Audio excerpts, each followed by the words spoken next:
ఆంధ్రప్రదేశ్‌లో పరిస్థితులు పైకి చూస్తే సజావుగా ఉన్నట్లుగానే కనిపిస్తాయి. కానీ ప్రధాన ప్రతిపక్షమైనటువంటి వైఎస్ఆర్ కాంగ్రెస్ పార్టీ సాగిస్తున్నటువంటి వీధి పోరాటాలు, ఇంకోవైపు కూటమికి సంబంధించినటువంటి అనేక ప్రశ్నలు రాజకీయ స్థిరత్వాన్ని ప్రశ్నార్థకం చేస్తూనే ఉన్నాయి.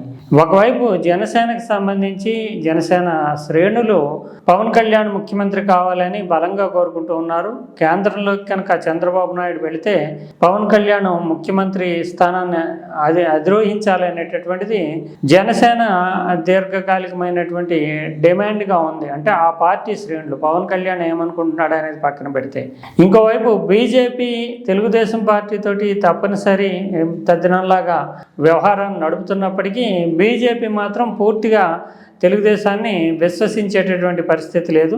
ముఖ్యంగా జగన్కి సంబంధించినటువంటి విషయాల్లో, కేసుల దర్యాప్తు కానీ ఇతరత్ర విషయాల్లో కేంద్ర సహకారము ఇంకా అంతంత మాత్రంగానే ఉంది అని చెప్పాల్సి ఉంటుంది. అందువల్ల పెద్ద భారీ సంఖ్యలో ఎమ్మెల్యేలు నెగ్గించుకుని ఘనమైనటువంటి విజయాన్ని సాధించినప్పటికీ ఏం జరగబోతుంది అనేది, అందులోని ప్రత్యేకించి అమరావతి లాంటి భారీ పెట్టుబడులతో కూడినటువంటి రాజధాని నిర్మాణము, పోలవరం ఇలాంటి ప్రాజెక్టులకు సంబంధించి కూడా అనేక అనుమానాలు, అపోహలు, సందేహాలు కొనసాగుతూనే ఉన్నాయి. చంద్రబాబు నాయుడు ఎంత తీవ్రంగా పెట్టుబడులకు సంబంధించి ప్రయత్నం చేసినా స్పష్టమైనటువంటి భరోసా ఎవరిస్తారు అనే సందేహాల్ని వ్యక్తమవుతున్నాయి. ఈ నేపథ్యంలో పవన్ కళ్యాణ్, జనసేన అధిపతి అయినటువంటి పవన్ కళ్యాణ్ అసెంబ్లీ సాక్షిగా ఇచ్చినటువంటి హామీ లేదా ప్రతిజ్ఞ చంద్రబాబు నాయుడిని చెల్లించిపోయేలా చేసి ఎమోషనల్ అయ్యేలా చేసింది. తాజాగా అమరావతికి చట్టబద్ధత కల్పించాలంటూ అసెంబ్లీ ఒక తీర్మానాన్ని ఆమోదించి పార్లమెంటరీ ఆమోదం కోసం చట్టంలో చేయడానికి పంపించింది. దీనికి నేపథ్యం అంతా తెలిసిందే. వైఎస్ఆర్ కాంగ్రెస్ పార్టీ ప్రభుత్వం హయాంలో 3 రాజధానులు అంటూ కొత్త పల్లవి పెట్టుకోవడం, అమరావతి పనులను ఎక్కడికక్కడ ఆపివేయడం, దీంతో రాజకీయంగా స్థిరత్వం అనేది ప్రశ్నార్థకమని పెట్టుబడిదారులు అనేక అనుమానాలు వచ్చాయి.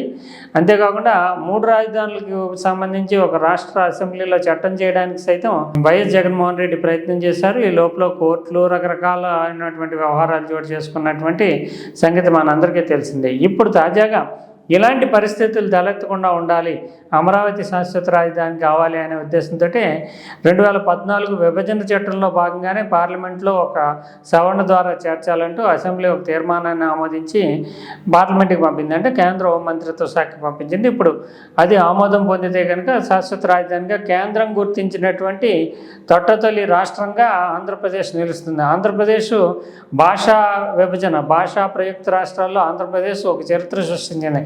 1950sలో భాషా ప్రయుక్త రాష్ట్రాల ఏర్పాటు అనేదానికి నాంది పలికింది ఆంధ్రప్రదేశ్. ఇప్పుడు రాజధానుల విషయంలో కూడా రాష్ట్రాల రాజధానులు పార్లమెంటు స్పష్టంగా చట్టం చేసినటువంటి రాజధానిగా ఆంధ్రప్రదేశ్ నిలుస్తుంది. దీనికి ఈ చర్య తీసుకుంటే కనుక అమరావతిలో పెట్టుబడులు కానీ అమరావతి నిర్మాణానికి కానీ ఆటంకాలు కలగవు అనే ఉద్దేశంతో రాజకీయంగా ఇబ్బందులు ఏర్పడకుండా ఈ తీర్మానం చేసి పంపించారు. ఈ సందర్భంగా పవన్ కళ్యాణ్ అసెంబ్లీలో మాట్లాడుతూ, 1 సెంటు భూమి ఇచ్చినటువంటి సాధారణమైనటువంటి రైతు నుంచి 1,00,000 కోట్ల రూపాయలు పెట్టుబడి పెట్టేటటువంటి లక్ష్మీ నివాస్ మెట్టల్ వరకు అందరూ అడుగుతున్నటువంటి ప్రశ్న ఒకటే, రాజకీయ స్థిరత్వం ఏంటి, స్థిరంగా ఉంటుందా ఆంధ్రప్రదేశ్ అనేటటువంటి ప్రశ్నని లేవనెత్తుతున్నారు. అందులోని మళ్ళీ వైఎస్ఆర్ కాంగ్రెస్ పార్టీ అధికారంలోకి వస్తే పరిస్థితి ఏమిటి అనే సందేహాలను వ్యక్తం చేస్తున్నారు.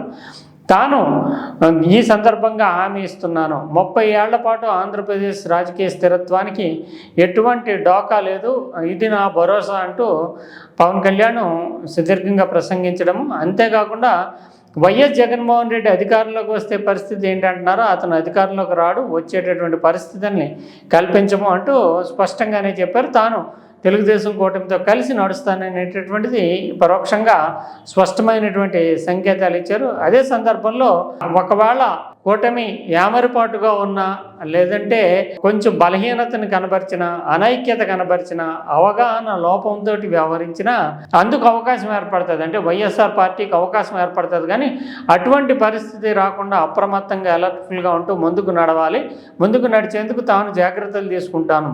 అందువల్ల ఆంధ్రప్రదేశ్ అభివృద్ధి విషయంలో మాత్రము ఎట్టి పరిస్థితుల్లోనూ తాను వెనకడుగు వేయను, కలిసి నడుస్తాననేటటువంటి ఒక సంకేతాన్ని ఇస్తూ 30 ఏళ్ల పాటు రాజకీయ స్థిరత్వానికి డోకా లేదు అంటూ ఆయన చేసినటువంటి ప్రకటన ప్రసంగాన్ని చూసి చంద్రబాబు నాయుడు ఒక రకంగా ఎమోషనలైజ్ అయిపోయాడు. ఎందుకంటే బీజేపీ నుంచి అంతంత మాత్రం సహకారం, రోడ్డెక్కి పోరాటాలు చేస్తున్నటువంటి వైఎస్ఆర్ కాంగ్రెస్ పార్టీ, అదే సందర్భంలో జనసేనానికి కూడా చాలా ఒత్తిళ్ళు ఉన్నప్పటికీ తన సుదృఢమైనటువంటి నిర్ణయంతో ముందుకే వెళ్తాను అని చెప్పడంతో ఇది చంద్రబాబులో చాలా భరోసా నింపింది. ఎమోషనలైజ్ అయ్యి ఆ తర్వాత ఆయన ప్రత్యేకంగా అభినందనలు తెలపడం అనేటటువంటిది జరిగింది. ఇది ఖచ్చితంగా ఆంధ్రప్రదేశ్ రాజధాని విషయంలో పవన్ కళ్యాణ్, చంద్రబాబు నాయుడు కలిసికట్టుగానే ముందుకెళ్తారు.